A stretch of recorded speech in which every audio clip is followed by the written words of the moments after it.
The game has changed. You don't need 5 or 10 properties to achieve financial freedom anymore. In today's whiteboard session, I'm going to draw out the exact roadmap that could allow you to retire on just 2 high-performing properties over the next 10 to 15 years. And I'm going to show you how to do it with less stress, less debt, and a clear path to financial freedom. Now, the first step on your journey is what we call the accumulation phase. Now, in this first step, this is where you effectively go out there and you buy the properties that will make you free in the future. Now, the second step is what we call the consolidation phase. And this is where we pay off the properties until they're completely debt-free, which leads us into the third phase, and that is the freedom or the choices and the lifestyle phase, where you can figure out what you want to do with who you want to do it with for the rest of your life. Now, the very first step in this accumulation phase is to go out there and buy one simple, high quality brick, tile, slab on ground, tenant ready home in one of the largest capital cities or regional markets in the country. Now, in today's example, we start with a $600,000 home, and I'm assuming that you've got about $100,000 in cash for the deposit. So you have $500,000 of debt, and that property, once you've bought it, settled on it, is renting for around about the $500 per week mark. Now, the second part of the accumulation phase is to effectively, when you can afford to, go out there and buy a second home. Now, again, in this example, we're talking about a $600,000 house that you put $100,000 cash down, so you owe 500 grand to the bank, that's renting for a further $500 per week. And so with this second property, we've actually bought something with the potential for a granny flat. Now, for some of you out there, you'll be able to buy the home and build the granny flat immediately. For others, you'll have to wait for the equity in the home to go up so that you can actually finance this granny flat down the line. But for today's example, I've worked the numbers for the granny flat based on a $240,000 investment grade, extremely high quality granny flat, where you put down about $40,000 in cash. So the debt's about $200,000, and that granny flat on completion is renting for about $400 a week.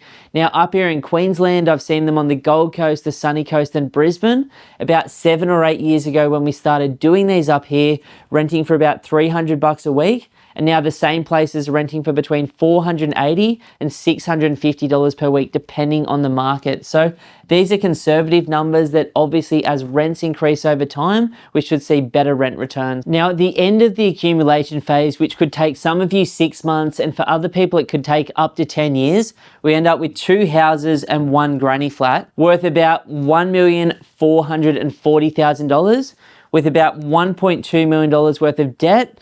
And if we look at the rent return across the 3 properties, $1,400 a week times 50 weeks a year gives us about $70,000 per year of cash flow from these 2 houses and the 1 granny flat. Now, for those of you like me that really want to get into the nuts and bolts of the numbers and don't like the fluffy stuff, I will come back to this second step at the very end of the video and explain exactly how I would pay off the debt over a 15-year period. But before I do that, I did just want to talk about this freedom or the choices phase. So at the start, we said 2 houses plus 1 granny flat could get us into an incredible position over the next 15 years. So let's say that we started with a total value of $1,440,000 worth of property, and over a 15-year period, that property went up by just 5% per annum. The total value of these properties is now going to be worth $2,993,000, so almost $3 million. And we want to be almost debt-free on these properties during that time. Now, if we do the exact same thing for the rent, those 2 houses and the granny will rent for about $70,000 per year once you complete this first step. And then 15 years from now, with the rent going up by just 2.5% per annum, we'll have over $101,000 per year of passive income coming in for life. What I love so much about this super simple strategy and idea, which I call the 2 properties to financial freedom strategy, is it's just so simple to set up a great, solid, worst case scenario foundation for you and for the people that you care about, so that the edge is taken off in the future. You know you're going to be wealthy. You know you're going to have some passive income. You know you're going to have freedom and choices regardless of what else works out or doesn't work out in your lifetime. Now, for those of you out there that have been scrolling the internet trying to find a super simple way to go from where you are to a life filled with freedom and choices and to completely set yourself and the people that you love up in the future, then I'd personally love to offer you a one-on-one strategy session where we can sit down and talk about exactly where you are today, where you'd like to be longer term. We can talk about the 20 largest markets in Australia, which ones are overvalued, which ones are undervalued. We can talk about this strategy in a lot more detail, and then you can take that information and go and absolutely smash it on your own. Or we can talk about how you can become one of the 2 or 3 people that we take on each week as buyers agents here at Pumped On Property.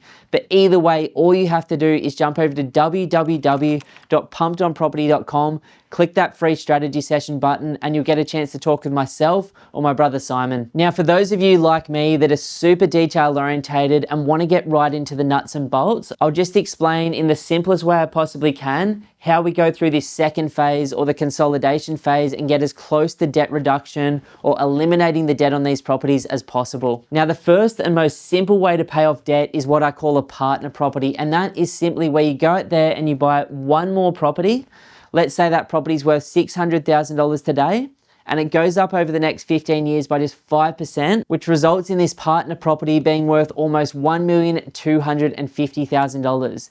Now, once we sell that property 15 years down the line, once it's doubled in value, and we pay the bank back and we pay the government its taxes, we might have about $500,000 left over, which you can use to pay straight off the debt on these 2 properties that you want to hold longer term. On top of this, and the banks love this one, we can pay principal and interest of the 2 properties over a 15-year journey. So let's say we paid $300 a week over 52 weeks a year over 15 years. Again, just with this simple idea, you'll have paid another $234,000 straight off the debt. On top of this, over time, as we hold investment properties, we start to get a little bit of extra or a bit of surplus rent coming in each week. And that's because on the day that you buy these properties, the debt is in its highest position and the rent's in its lowest position. But over time and over the years, the rent starts to creep up and the debt starts to come down. So if we were to get about $200 per week on average over a 15-year period, we're going to end up saving about another $156,000, which is the extra rent that we've collected from those properties over that course of time, which again can go straight into paying off the debt. And then the last idea on top of this is by the time you've bought a couple of houses and built a granny flat, you've normally got a pretty good savings habit in place. So if you could put just $100 per week off the debt of each of those properties, so $200 per week, over a 15-year period, ends up paying about another $156,000 off the debt. Now, when we add all of those together, again, when we started, we're sitting on about $1.2 million of debt. And with these 4 ideas, the partner property, the principal and interest, the extra rent, and a little bit extra per week out of your own pocket, the combination of those 4 ideas will have paid $1,046,000 of that $1.2 million of debt, which means in 15 years' time, when you're sitting on a portfolio worth almost $3 million and getting $100,000 per year of income in your bank account, you're only sitting on $154,000 of debt. And I know you'll be able to figure out some creative way to get rid of that tiny little bit of extra debt that's left over at the end of this idea. But even if you don't, imagine sitting on almost $3 million worth of property with $154,000 of debt. Incredible position to be in. So thank you so much again for allowing me to share this super simple idea, which can hopefully take you from where you are today to where you'd like to be longer term. And if you haven't already done so, please subscribe to the YouTube channel so we can continue on this journey to creating a life filled with freedom and choices through investment property.